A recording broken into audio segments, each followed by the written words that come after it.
నమస్తే విజయ పెద్దన గారు. నమస్తే ఉషా. సైకాలజిస్ట్కి సంబంధించి ఇప్పటికే మీరు చాలా మందితో కౌన్సిల్ చేసి చాలా వీడియోస్ కూడా చేస్తున్నారు. కొన్ని వీడియోస్ కింద అన్ని కామెంట్లు మీరు చదవలేరు, కానీ నాలాంటి వాళ్ళు ఎక్కడైనా రిఫరెన్స్ దొరుకుతాయేమో వీడియోస్ చేయొచ్చు. చాలామందికి పెయిన్ ఉంటుంది, మనం వీటిని వీడియోస్ చేయొచ్చు అన్న దాంట్లో నేను ఒక వీడియో చూశాను. ఆ వీడియోలో ఒక కామెంట్ నేను మీకు చెప్తాను. మాకు పెళ్ళై ఒక 1 year అయిపోయింది. నా ఫోన్ చెక్ చేస్తూ ఉంటుంటారు, నేను గమనిస్తాను, బట్ ఏదో ఊరికే గ్యాలరీ చూస్తున్నానులే, ఫోటోలు చూస్తున్నానులే అన్నట్టు కవర్ చేస్తారు. 1 గంట ఆఫీస్ నుంచి లేట్ వస్తే అడక్కనే కొన్ని అడుగుతుంటారు. ఎందుకు అడుగుతున్నారంటే ఊరికే తెలుసుకోవడానికి అన్నట్టు ఉంటుంది. బట్ ఇది 1-2 సార్లు అయితే పర్లేదు, కానీ లేట్ అయిన ప్రతిసారి, మొబైల్ ఉన్న ప్రతిసారి ఇది కామన్గా రెగ్యులర్గా చూస్తూ ఉన్నాం.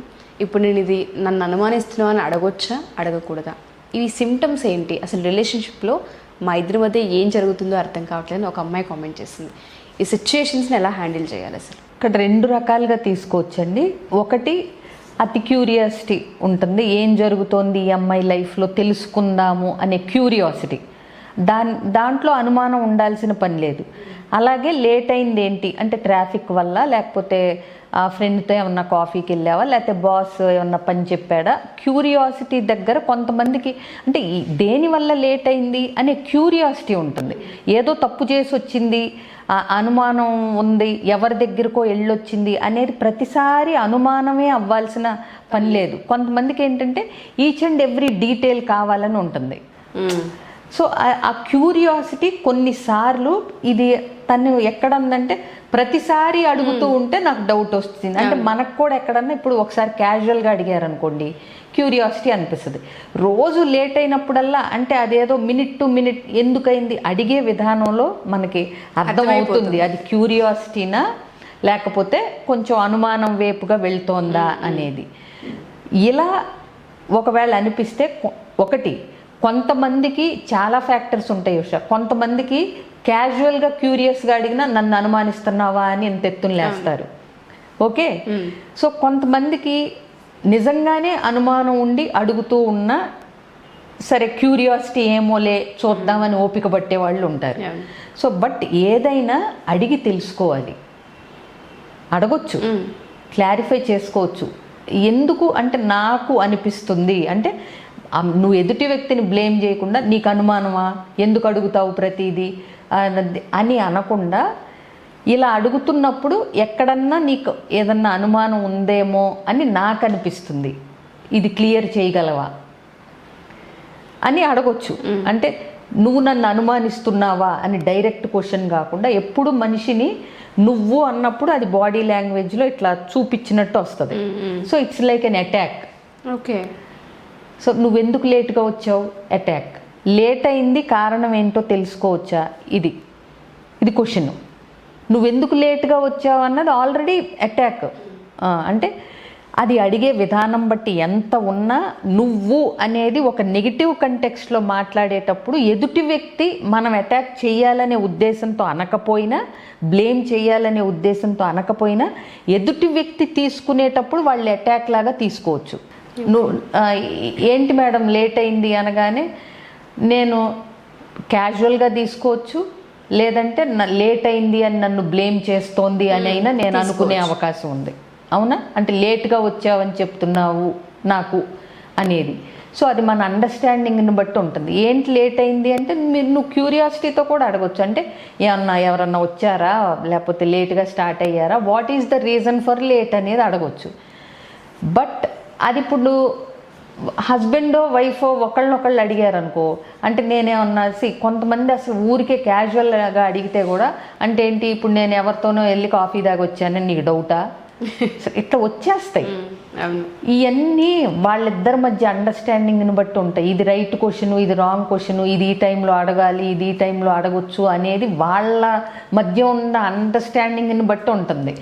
సో కాబట్టి అనుమానం అనేది మీకు అనిపిస్తుంటే, అనుమానంతో అడుగుతున్నాడని మీకు డౌట్ వచ్చినా, మీకు అనిపిస్తున్నా దాన్ని క్లారిఫై చేసుకోవచ్చు.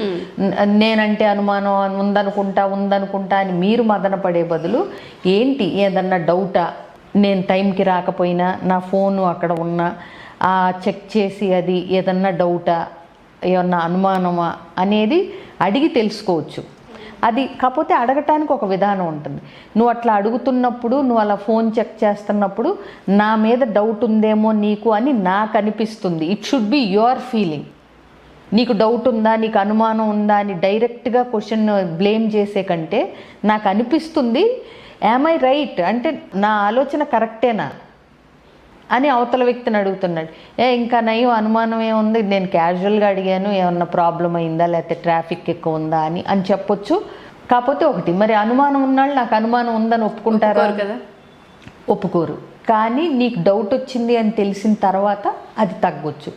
2, మీరు కూడా అనుమానం పడే విధంగా నా బిహేవియర్ ఏదన్నా అతనికి ఇన్సెక్యూరిటీ కలగజేస్తోందా. ఇప్పుడు కొంతమందికి ఇన్సెక్యూరిటీస్ ఉంటాయి, అవి ఎవరికి వాళ్ళే వాటిని గమనించి సరిదిద్దుకోవాలి. నేను చెప్తున్నాను Usha, it is everything about us, not the other person. నీకు ఇన్సెక్యూరిటీస్ ఉంటే నువ్వు హీల్ చేసుకో, నువ్వు అంటే రెక్టిఫై చేసుకో. నీ ఇన్సెక్యూరిటీస్ వల్ల ఎదుటి వ్యక్తిని అనుమానించటమో అపార్థం చేసుకోవటమో చేస్తూ నువ్వు బాధపడి వాళ్ళని బాధ పెట్టకూడదు. కాబట్టి first knowing your self is important. ఎటు తిప్పి వచ్చినా నేను అదే చెప్తాను. 2వది, ఇప్పుడు నీకు అనుమానం ఉంది అతనికని తెలిసినప్పుడు నా వైపున ఏమన్నా ఉంటున్నాయా, అలా అనిపించే విధంగా ఉందా చెక్ చేసుకోండి, తప్పు లేదు. అంటే ఏంటి, 1 గంట లేట్ అవుతుంది, పలానా పని చెప్పారు నాకు ఈ పని వచ్చి పడింది, నేను లేటుగా వస్తాను అని చెప్పేస్తే వాళ్ళకి అది రాదుగా, ఎంతో కొంత. మీ వైపు నుంచి అయితే సరే, వచ్చే వాళ్ళకి వస్తుందేమో అనుమానం, అది మీ చేతుల్లో లేదు. కానీ మీరు మీ బాధ్యత ప్రకారం మీరు లేట్ అవుతోంది అని చెప్పాల్సింది చెప్తున్నారా లేదా, అది మీ చేతుల్లో ఉంది, అది చెయ్యండి. అలాగే ఫోన్ పాస్వర్డ్స్ ఇవి లేవు అంటేనే మీరు ట్రాన్స్పరెంట్గా ఉన్నట్టు, అవునా? సో ఇది అనుమానం పెనుభూతం అని చెప్పి ఎప్పటికైనా అది రూట్ మొగ్గలోనే దాన్ని తుంచేయగలగాలి. ఒకవేళ అతనికి అనుమానం అనే జబ్బు ఉందని మీకు అనిపిస్తే దాన్ని ఎలా హ్యాండిల్ చేయాలో మీరు తెలుసుకోవాలి. లేదంటే మాలాంటి వాళ్ళ దగ్గరికి రావాలి. లేదంటే మీ వైపు నుంచి రీజన్స్ ఏమన్నా ఉన్నాయా. ఇప్పుడు సపోజ్ అయిపోయింది ఆఫీసు, ఇప్పుడు రోజు ఒక వ్యక్తితో మీరు వెళ్ళి కాఫీ తాగి వస్తున్నారు అనేది మీరు చెప్తున్నారు అనుకోండి, మీకేమి ఫీలింగ్స్ లేవు. బట్ యువతల వ్యక్తికి అనుమానం వచ్చే అవకాశం ఉందా లేదా? డెఫినెట్గా ఉంటుంది. ఎగ్జాక్ట్లీ. సో ఆ ట్రాన్స్పరెన్సీని అంటే అవతల వ్యక్తికి మీరు ట్రాన్స్పరెంట్గా చెప్తున్నా ఒక అలవాటు పదే చేస్తున్నప్పుడు ఎదుటి వ్యక్తికి ఆ బీజం పడే అవకాశం ఇస్తున్నారు అనేది గుర్తుపెట్టుకోండి. మీకు అంత కామన్ బెస్ట్ ఫ్రెండ్ మీరు రోజు స్పెండ్ చేయాలి అనుకున్నప్పుడు ఫ్యామిలీ ఫ్రెండ్స్ కింద చేసుకోండి. ఎందుకంటే ఒక్కటి ఉషా, రిలేషన్షిప్లో ఇంపార్టెన్స్ ఎంత ఇవ్వాలి అంటే ఒక థర్డ్ పర్సన్కి మీరు ఇచ్చే ఇంపార్టెన్స్ వల్ల మీ పార్ట్నర్ ఇన్సెక్యూర్గా ఫీల్ అయ్యే ఛాన్స్ మీరు ఇవ్వకూడదు. ఆపోజిట్ జెండర్తో ఫ్రెండ్షిప్స్ అది తప్పని నేను అన్నాను.